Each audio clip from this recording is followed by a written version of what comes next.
हाय दोस्तों, कैसे हैं। उम्मीद करता हूँ सारे दोस्त खैरियत से होंगे।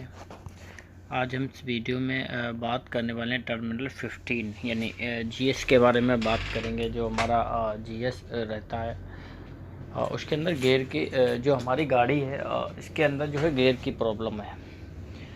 कभी तो ऐसा होता है कि हमारा गाड़ी बहुत अच्छे से चलता है, कोई भी प्रॉब्लम नहीं आती। कभी क्या होता है कि गियर नहीं पकड़ती और गियर छोड़ के पकड़ती, जैसे कभी आधा पकड़ना चाहिए तो फुल पकड़ेगी, कभी न्यूट्रल नहीं होगी।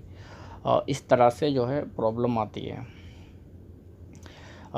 जैसे हम अपनी गाड़ी को रोकते हैं और ब्रेक लगाते हैं तो गाड़ी ऑटोमेटिक जो गाड़ी होती है उससे न्यूट्रल हो जाना चाहिए, लेकिन ये न्यूट्रल नहीं होती, थोड़ी देर से लेट न्यूट्रल होती है। इस गाड़ी के अंदर ये जो है प्रॉब्लम है। आज हम बात करने वाले हैं अंडर वोल्टर टर्मिनल 15। ये टर्मिनल 15 क्या है। जब हमने अपने स्कैनर को कनेक्ट किया तो देखा हमने कि हमारा जो एरर आ रहा है बर्नर 1302 जो है अंडर वोल्टेज टर्मिनल 15। पहले समझते हैं 15 क्या यानी 15 क्या है। 15 जो रहता है वो हमारे चाबी स्विच का करंट रहता है। यहाँ पे अगर हम देखेंगे मर्सिडीज़ में जो 15-15 जहाँ पे आएगा टर्मिनल 15 तो वो इग्निशन स्विच का करंट हो, यानी जब हम स्विच ऑन करेंगे उसके बाद उस सिल्क के ऊपर, उस तार के ऊपर, वायर के ऊपर जो है हमारा कार्बा आ जाएगा, यानी करंट आ जाएगा 24 वोल्ट का, यानी 24 वोल्ट का करंट आ जाएगा। तो कि इस गाड़ी में हम गियर के बारे में बात करने वाले, तो हम बात करेंगे 15 टर्मिनल 15 ये क्यों आ रहा था, क्या दिक्कत है इस गाड़ी में। जब भी हम स्कैनर कनेक्ट करते हैं सिर्फ एक ही रहा था, वो भी स्टोर में।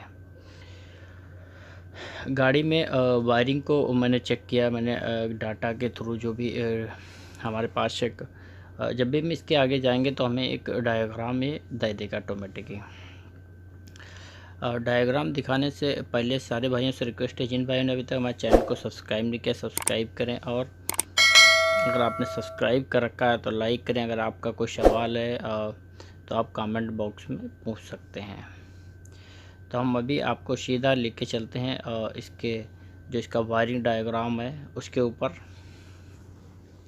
फिर उसके बाद मैं आपको बताऊंगा कि गाड़ी में क्या प्रॉब्लम थी, क्योंकि अचानक से अगर मैं बताऊंगा आपको कि क्या प्रॉब्लम, शायद बहुत सारे लोगों को समझ नहीं आएगा और बहुत सारे लोगों को समझ आएगा।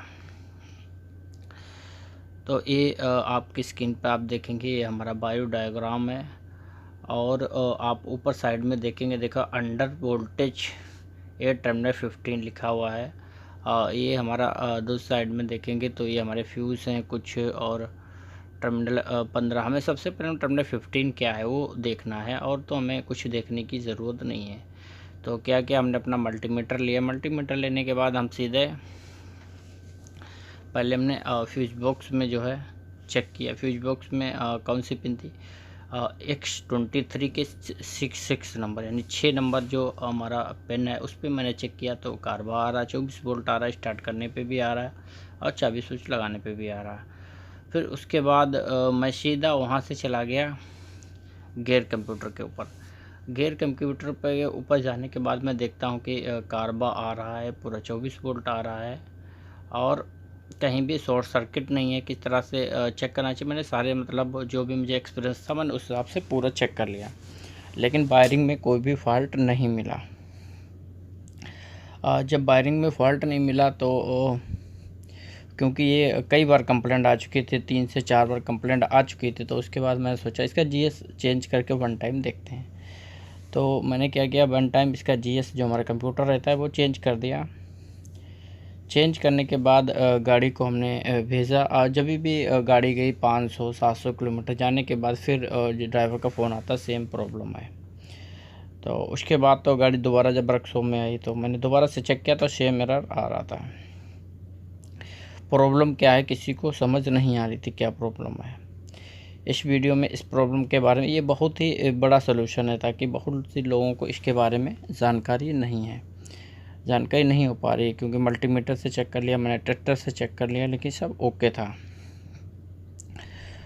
जब सारा कुछ ओके होने के बाद फिर भी ऐसा ही नहीं हुआ तो जो हमारी नज़र है, और फिर हम वायरिंग की तरफ गए, जो कि मैंने सोचा चलो इसका अल्टरनेटर चेक करते हैं, अल्टरनेटर में हो शायद कोई प्रॉब्लम हो। तो अल्टरनेटर को भी चेक किया तो वो सही निकला, उसमें कोई भी प्रॉब्लम नहीं थी। कंप्यूटर पे भी चेक कर रहे थे, उसमें भी कोई एरर नहीं आ रहा था। और मैनुअल भी चेक किया, कोई भी प्रॉब्लम नहीं। और खड़ी गाड़ी में हम जब भी गियर डालते हैं ओके लगता है, और जब भी हम चलाते हैं फिर भी सही चल रहा था। ये प्रॉब्लम एक ऐसा था जिसके ऊपर आप 4 से 6 घंटे भी आप करेंगे कंप्यूटर चेंज करने के, लेकिन इस समस्या का हल नहीं हो पा रहा था, दिक्कत नहीं हो पा रहा था। उसके बाद हम जब यहाँ से चलते, जब मैंने पूरा वायरिंग को ओके कर लिया, तो उसके बाद मैंने बोला बैटरी चेंज करना पड़ेगा। जब बैटरी मैंने चेंज करने के लिए अपना कंप्यूटर में चेक कराया कब बैटरी मैंने लगाई थी, तो मैं देख रहा हूँ 3 महीने बैटरियों को हुए हैं, सिर्फ 3 महीने बैटरी के हुए हैं। गाड़ी फट से स्टार्ट हो रही है। और तो मैंने कहा यार बैटरी स्टार्ट हो रही, क्या प्रॉब्लम है। जब मैं अपने मल्टीमीटर जो हमारे पास मीटर रहता उसके थ्रू मैंने चेक किया, तो एक बैटरी थोड़ा सा वीक थी, लेकिन इतना वीक नहीं थी जो होना चाहिए। तो मैंने क्या किया, सोचा कि चलो 4 से सेल मारते हैं। जब 4 से सेल मारा तो बैटरी जो है पूरा बैठ गया, डाउन हो गया बैटरी एकदम। 4 से सेल में बैटरी को डाउन नहीं होना चाहिए, बैटरी चलती रहती है। तो उसके बाद फाइनली मैंने कहा चलो 1 टाइम बैटरी चेंज करके देखते हैं। लेकिन जैसे ही मैंने बैटरी को चेंज किया अल्हम्दुलिल्लाह, उसके बाद जो है गाड़ी ओके हो गई। अभी आपके सामने इस वीडियो में मैं आपको एक वीडियो दिखाना चाहूँगा, जो वीडियो आप देखेंगे उम्मीद करता हूँ उस वीडियो से आपको बैटरी टेस्टिंग के बारे में बहुत ही ज़्यादा जो है आपको फ़ायदा मिलेगा। जो ये वीडियो है आपकी स्क्रीन के ऊपर। हाँ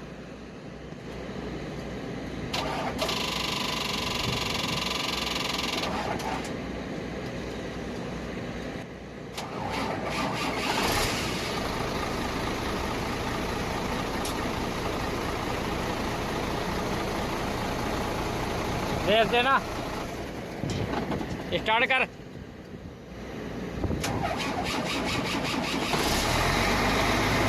जैसा कि आपने देखा कि गाड़ी जो है कैसे स्टार्ट हुई, यानी बैटरी की प्रॉब्लम है इस गाड़ी में। तो मैंने बैटरी का सेंसर जो है वो भी चेक किया। इंशाल्लाह इस पर भी एक मज़ीद वीडियो हम बनाएंगे, जल्द से जल्द बनाएंगे। फाइनली जो है बैटरी चेंज किया, उसके बाद से आज तक गाड़ी ओके चल रही है, जिस दिन मैं वीडियो बना रहा हूँ। आप सारे भाइयों से रिक्वेस्ट है, अगर इस तरह की दिक्कत आपके पास आती है, टर्मिनल 15 नहीं छोड़ रहा है एरर, और आप कंप्यूटर में चेक करते हैं बार बार वही बता रहा है, तो आप उसके लिए एक बार बैटरी ज़रूर चेंज करें, क्योंकि बैटरी में इंटरनल प्रॉब्लम होती है। या आपने 220 एम्पेयर का बैटरी होना चाहिए, 220 एम्पेयर का, और आपने डाल दिया 200 एम्पेयर का या 117 का, यानी मैं मियाँ 7 का रख दिया, तो क्या होता है उसकी वजह से गाड़ी तो स्टार्ट हो जाती है, लेकिन जब रनिंग में होती है और रात के टाइम लाइटें ऑन होती हैं, उस समय ये प्रॉब्लम आना चालू हो जाती है गियर में। उम्मीद करता हूँ वीडियो से आपको कुछ सीखने को मिला होगा।